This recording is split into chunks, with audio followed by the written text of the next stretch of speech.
Dios los bendiga, hermanos. Damos gracias al Señor Jesucristo por permitirnos llegar hasta sus hogares, hermanos, por medio de este culto virtual de Sociedad de Varones, correspondiente al día de hoy, domingo 17 de mayo, dando las gracias al Señor Jesucristo, hermanos, por cada enseñanza que recibimos, porque es una bendición para nuestras vidas, hermanos, y así cada día nos fortalecemos más y más en el Señor Jesucristo, aleluya.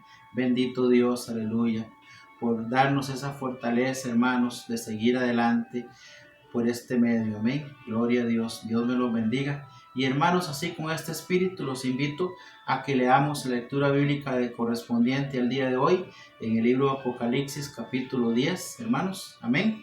Gloria a Dios. Dice así en el nombre del Señor Jesucristo. Vi descender del cielo a otro ángel fuerte, envuelto en una nube, con el arco iris sobre su cabeza, y su rostro era como el sol, y sus pies como columnas de fuego. Tenía en su mano un librito abierto, y puso su pie derecho sobre el mar, y el izquierdo sobre la tierra. Y clamó a gran voz, como ruge un león, y cuando hubo clamado, 7 truenos emitieron su voz. Cuando los 7 truenos hubieron emitido su voz, yo iba a escribir, pero oí una voz del cielo que me decía: sella las cosas que los 7 truenos han dicho y no las escribas.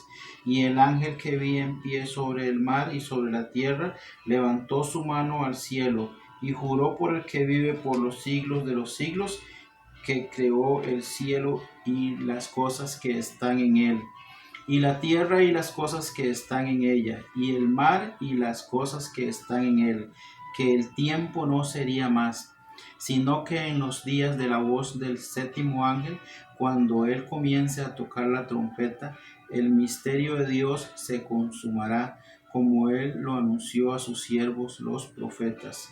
La voz que oí del cielo habló otra vez conmigo y dijo: ve y toma el librito que está abierto en la mano del ángel que está en pie sobre el mar y sobre la tierra.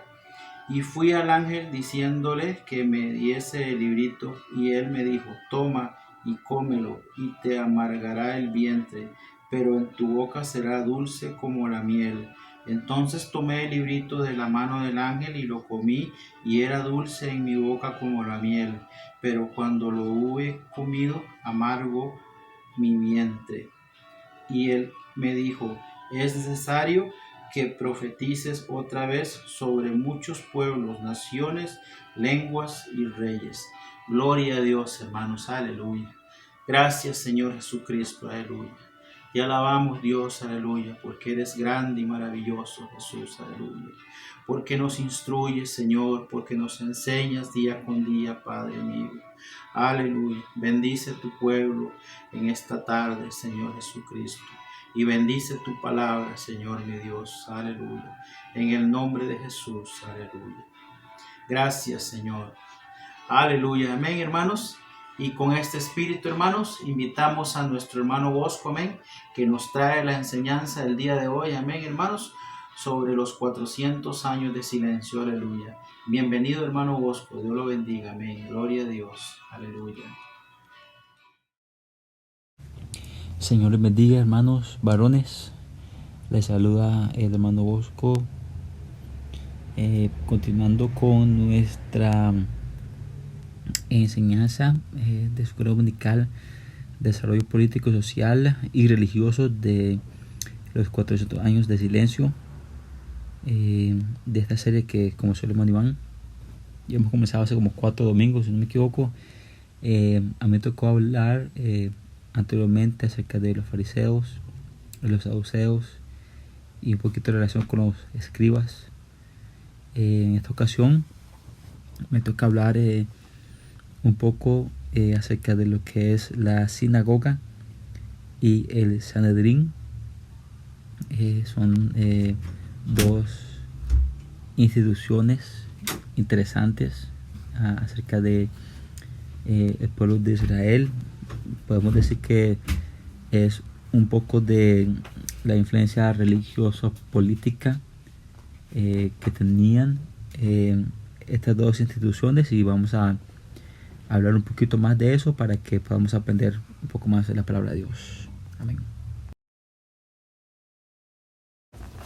Para empezar con este estudio quiero entrar un poquito en contexto leyendo este pasaje bíblico, Mateo capítulo 4 versículo 23, que dice: en el nombre de Jesús, y recorrió Jesús toda Galilea, enseñando en las sinagogas de ellos y predicando el evangelio del reino y sanando toda enfermedad y toda dolencia en el pueblo.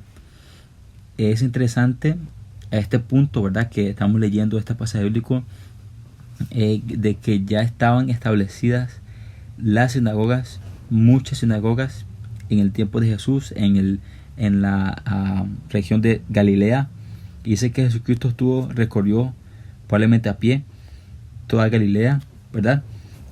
Y él hacía, lo que hacía él principalmente era enseñar en las sinagogas de ellos. Y los judíos, aparte, predicaba el evangelio del reino y hacía sanidades de toda enfermedad y de toda dolencia en el pueblo. Entonces quiere decir de que ya para el tiempo de Jesús ya se había establecido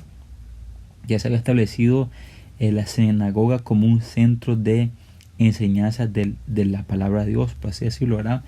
Y eran lugares populares donde las personas llegaban a aprender acerca de la palabra de Dios. Ahora, para entrar a un contexto más del origen de las sinagogas, es importante entender lo que es la parte etimológica o el significado de la palabra y también un poquito del desarrollo histórico, trasfondo histórico y social donde se desarrolló la sinagoga. La sinagoga viene del griego sinagoge, que significa lugar de reunión. En hebreo, Beit Neset, que significa casa de asamblea. Con esto en mente podemos saber de que más o menos de ahí viene, no el origen, pero sí la función de lo que es la iglesia, ¿verdad?, que es otra palabra para reunión o reunión de los santos. Y aquí estamos hablando sí de la sinagoga, que significa lugar de reunión o casa de asamblea en hebreo. Ahora me gustaría hablar un poquito de lo que es la historia de el origen de la sinagoga. De hecho hay mucho material aquí. Voy a tratar de alguna forma también resumirlo para que no se haga muy cansado. Entender de que el templo de Salomón había sido destruido en el año 586 antes de Cristo aproximadamente. Entonces ahí comenzó lo que fue el cautiverio, la deportación o el exilio del pueblo de Israel hacia Babilonia, ¿verdad? Y eso claramente iba a influenciar en la vida religiosa, en la vida cultural del pueblo de Israel, de no tener ya un templo, de no tener ya un lugar de adoración, ¿verdad? Contra este fondo de funcionalidad cultural del templo de Jerusalén, se da a entender de que el origen de la sinagoga era una respuesta y una continuidad y de una forma de reemplazo del templo de Jerusalén, porque había sido destruido y todo su personal había sido deportado. Esa deportación o exilio debería haber comportado como aconteció en el caso de la deportación de las tribus del norte tras la caída de Samaria, en su disolución como pueblo y al final del culto a su Dios. Entonces podemos ver aquí de que la sinagoga prácticamente vino a ser de alguna forma el reemplazo del templo una vez que había sido destruido y que ya el sacrificio y todos los rituales eran en su momento impracticables. Eso también daba para el pueblo de Israel el reconocimiento de que este destierro era simplemente a causa de su pecado. Hay en realidad varias profecías que hablan de esto, justamente del cautiverio, el exilio de Israel. Entonces ahora aquí, a pesar de toda esta situación, la palabra de Dios resonaba en el corazón de los israelitas y en la boca de sus custodios, que en este caso eran los sacerdotes, y se imponía recoger y promulgar la ley de Dios, la ley de Moisés, las tablas de la ley que habían sido recibidas en el Sinaí, y los sacerdotes tenían como función el de transmitir y de inculcar. Entonces esto se hizo la necesidad de difusión del culto de la palabra o de la enseñanza de la palabra. Esto, ¿verdad? Porque ya no había un centro como el templo para la enseñanza o adoración de la palabra de Dios. Entonces digamos que de alguna forma nace la Biblia y el culto sinagogal en este contexto, ¿verdad? Entonces en este contexto nace la sinagoga como la congregación del pueblo judío en torno a la palabra de Dios, ahora no para escucharla de boca de los sacerdotes como función suya primordial en el templo de Jerusalén como antes, sino para leerla e interpretarla y desarrollar todo tipo de implicaciones. Las circunstancias del exilio hace que esta función de lectura y escucha de la palabra de Dios se independice de la función sacrificial y genera a su vez una nueva categoría religiosa ligada al principio por el sacerdocio y constituir una función autónoma del templo. Y aquí es cuando nacen un poquito lo que son los escribas o rabinos, que son las figuras que estaban esencialmente ligadas a la sinagoga y su culto.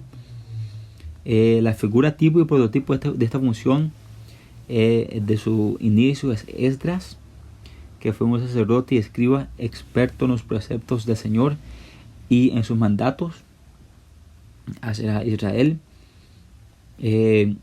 Este Esdras posee una impecable genealogía sacerdotal, o sea que él era de la estirpe de los sacerdotes que ascendían en la línea directa hasta Aarón, y él se encarga prácticamente por medio de la corte persa y del decreto de Artajerjes, le encomienda la misión de controlar el cumplimiento de la ley de Dios en Israel, en Judá. Y sabemos que él viaja con otros sacerdotes y levitas que se quedarían en Jerusalén al servicio de el reconstruido templo cuando hacen eso, ¿verdad? Pero ya las cosas iban a ser totalmente diferentes, porque todo iba a girar alrededor de las sinagogas más que del templo en sí. Me gustaría también agregar de que, solo para que tenga un poquito más de contexto, 3 templos, Salomón, Zorobabel y de Herodes.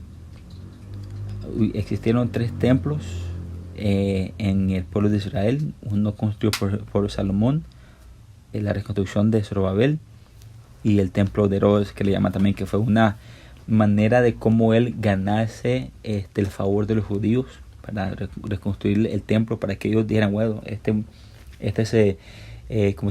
hombre tiene cuidado de nosotros, sabe de que entiende que para nosotros es importante el templo de Dios.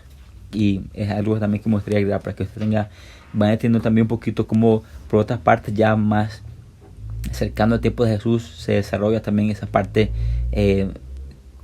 podría decir religioso, político, social en el tiempo de Jesús, que también está de alguna forma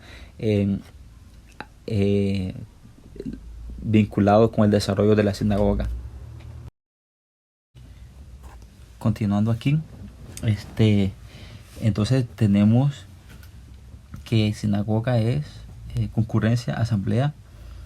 Este fue el término que se usó al lugar donde se reunían los judíos para leer y estudiar las escrituras, o el Antiguo Testamento en su momento, y era el lugar muy importante para los judíos. De hecho, hay un pasaje bíblico muy interesante en Juan capítulo 9, versículo 22, que habla acerca del hombre ciego que Jesucristo sanó. Pero oiga lo que dice Mateo capítulo 9 Juan capítulo 9 versículo 22, en el nombre de Jesús. Esto dijeron sus padres porque tenían miedo de los judíos, por cuanto los judíos ya habían acordado que si alguno confesase que Jesús era el Mesías, fuera expulsado de la sinagoga. Solo póngase a pensar en este momento la influencia que tenía, como se llama, el ser miembro de la sinagoga, ¿verdad? Y también la parte cultural y la parte de ser parte del pueblo de Israel, ¿verdad? Y también de la parte religiosa, de cómo influenciaba la lealtad, el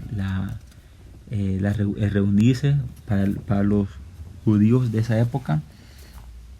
Ahora tiene que saber también que hay muchas sinagogas que también fueron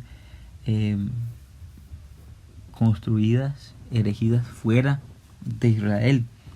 No solamente fueron en Israel, sino fuera de Israel también, conforme el dominio de Roma sigue expandiendo y había judíos. Entonces tendría siempre que haber una sinagoga, un punto de reunión para la enseñanza de las escrituras. Entonces podemos ver también de que después de la destrucción del templo de Herodes, 70 años después de Cristo, prácticamente la sinagoga pasó a ocupar el centro de la vida religiosa judía. Ahora hay diferentes opiniones en lo que se refiere al momento y el lugar exacto en que aparece la sinagoga. En términos generales hay 4 teorías acerca del origen de la sinagoga. Voy a leer las 4 aquí. La primera teoría acerca del origen exacto de la sinagoga, el primero es: puede haber surgido durante el cautiverio en Babilonia, cuando los judíos, desprovistos de la oportunidad de adorar en el templo y de ofrecer los sacrificios, se reunían para estudiar sus tradiciones y las escrituras. Número 2, es posible que la sinagoga haya surgido durante el periodo persa, cuando las actividades de escribas como Esdras proveyeron un ambiente propicio para el estudio de las escrituras, actividad característica de la sinagoga. Otra posibilidad es que haya originado en Alejandría, donde los judíos llegaron a contarse en número considerable. Otros eruditos han sugerido que la sinagoga haya surgido en la misma Palestina, como supervivencia de los antiguos centros regionales que cumplían funciones religiosas a la vez que cívicas. Sea cual sea su origen, es importante notar la diferencia entre el culto de ella y del templo. En la sinagoga no se ofrecían sacrificios como en el templo. Su culto consistía en la lectura y el estudio de las escrituras y en la oración principalmente. Mientras existía el templo de Herodes, este se consideraba siempre el centro religioso de los judíos, y las sinagogas como lugares secundarios de estudio. Sin embargo, en la misma Jerusalén había varias sinagogas, como lo dice Hechos capítulo 6 versículo 9. Voy a leerles aquí.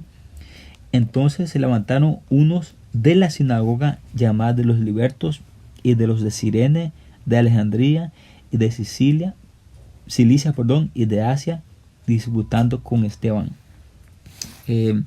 Interesante eso de que en este pasaje bíblico está hablando de, explico rápidamente, Esteban, el primer mártir. Pero si usted puso atención a lo que dice el pasaje bíblico, dice que se levantaron unos de la sinagoga llamada de los libertos y de los de Cirene, de Alejandría, de Cilicia y de Asia. O sea que había, con eso comprueba, ¿verdad?, de que realmente existían varios puntos o varias sinagogas. y por tanto no ha de pensarse que la sinagoga existía solo donde les era imposible a los judíos asistir al culto en el templo. Por el contrario, su función específica como lugar de enseñanza y estudio era requerida donde quiera que hubiera una comunidad judía. Era importante no solo para los mayores, sino también para la juventud. Al parecer, los niños más pequeños comenzaban el aprendizaje en casa de los maestros, leyendo pequeñas porciones de las escrituras, pero tan pronto como estaban listos para leer los textos más extensos, pasaban a estudiar en la sinagoga, quizás en una habitación contigua. Y aquí es importante resaltar de que hay un pasaje bíblico en Hechos que habla de que el apóstol Pablo fue enseñado por Gamaliel, por un sacerdote, y quizás pueda ser que haya ido a una sinagoga también. Allí ellos aprendían a leer las escrituras en voz alta para poder participar individualmente como lectores públicos en los cultos, y aprendían además la interpretación esencial de los pasajes. En cuanto al lugar de las mujeres en el culto de la sinagoga, aunque esto no está probado, al principio al parecer estaban excluidas. Sin una asistencia mínima de 10 hombres, el núcleo de adoradores judíos tenía que reunirse a la orilla de un río.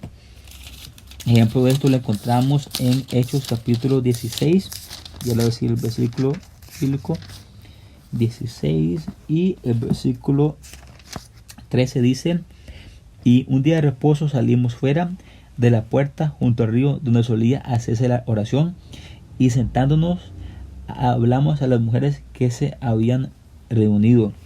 Entonces podemos ver que parece que había también fuera de la sinagoga también había como un núcleo de reunión cuando esto no estaba disponible. Más tarde se introdujeron divisiones de entre los edificios para que las mujeres asistieran sin mezclarse con los hombres. En esto se refleja quizás el deseo de imitar al templo, fenómeno que fue apareciendo según la institución de la sinagoga, que cobró más fuerza por medio del partido de los fariseos, que se impusieron por encima de los saduceos. Ya hablamos de eso un poquito anteriormente. Frente a esta tendencia visible tanto en la arquitectura como en la liturgia, los elementos más conservadores de Jerusalén respondieron con una oposición decidida. Esto dio origen a reglas sobre la construcción de las sinagogas.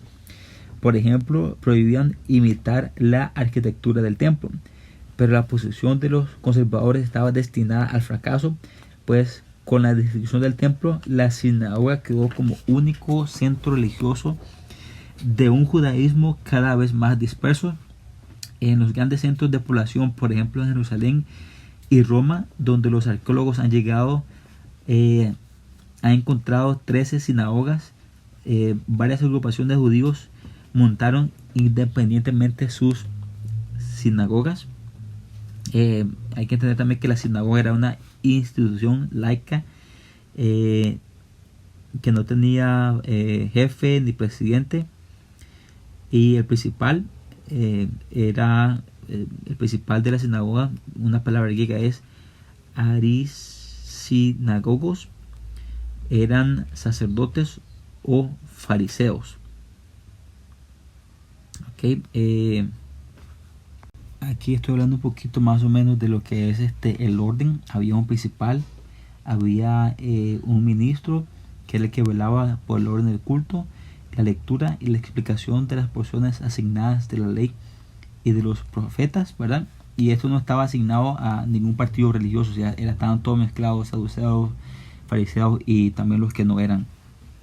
En Lucas capítulo 4, así me da un chancecito para buscarlo, y usted también, si puede encontrarlo en su Biblia, en Lucas capítulo 4 versículo 20 hay una pasaje interesante que habla más o menos de uno de la función de los que servían en el templo, y enrollando el libro lo dio al ministro, y se sentó, y los ojos de todos en la sinagoga estaban fijos en él. Esto sucedió cuando Jesucristo entró a la sinagoga comenzando su ministerio, Versículo 16 de Lucas 4 dice: vino a Nazaret, donde se había criado, y en el día de reposo entró en la sinagoga conforme a su costumbre y se levantó a leer. Entonces podemos ver ahí de que había un orden también interno de las personas que se encargaban de servicio en la sinagoga.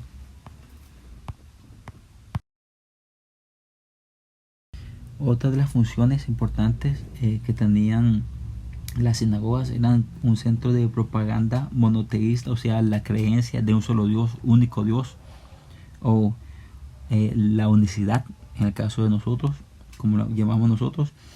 Y esto difundía las ideas del Antiguo Testamento, ¿verdad? Y ellos crearon también grupos de prosélitos o personas de que se querían anexar, ¿verdad?, a la creencia de un solo Dios. También la Biblia habla de Pablo y otros misioneros que solían dirigirse a la sinagoga cuando llegaban a una ciudad. Hay una porción de la Biblia que está en Hechos, capítulo 13, versículo 5, si no me equivoco, dice: y llegados a Salamina anunciaban la palabra de Dios en las sinagogas de los judíos, tenían también a Juan de ayudante. Me gustaría también hablar un poquito rápidamente de los testimonios o restos arqueológicos más antiguos de sinagogas. La primera en Palestina, los restos de la sinagoga Asmonia de Modín, que se remonta al siglo II a.C.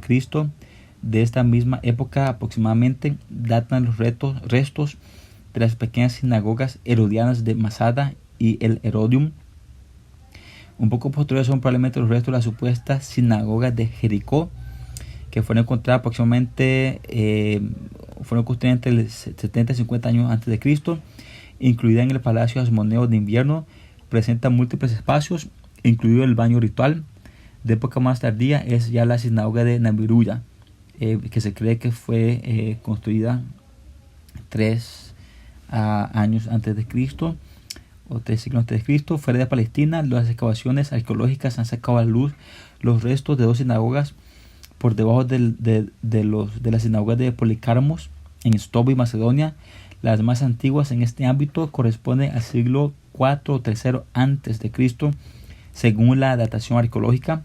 Posteriores, aunque mejor conservados, son los restos de la sinagoga samaritana de Delos, aproximadamente 150 años antes de Cristo. De época ya posterior, quizás de la primera mitad del siglo I antes de Cristo.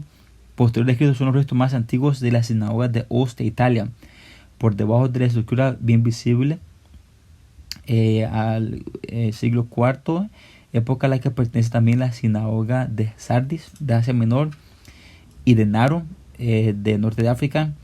De inicios de la era cristiana provenían también las sinagogas de Jobar, de Damasco, y el 13 de marzo de 2013 quedó reducida a cenizas durante la guerra civil de Siria.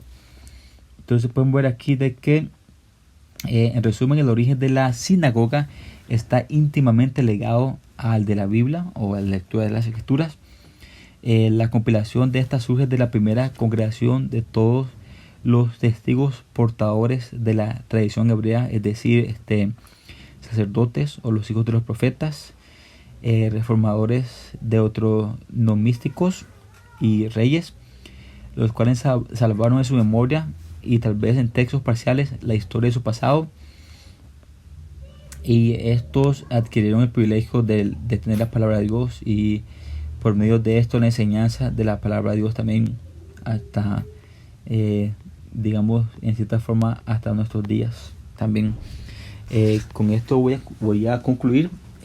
La sinagoga entonces es un templo, un edificio de la enseñanza de las Escrituras principalmente, y hasta el día de hoy todavía existen muchas de las sinagogas. Nosotros no tenemos sinagogas sino iglesias, pero es interesante saber un poquito más de este tema. Muchas gracias, hermanos, y que el Señor les bendiga.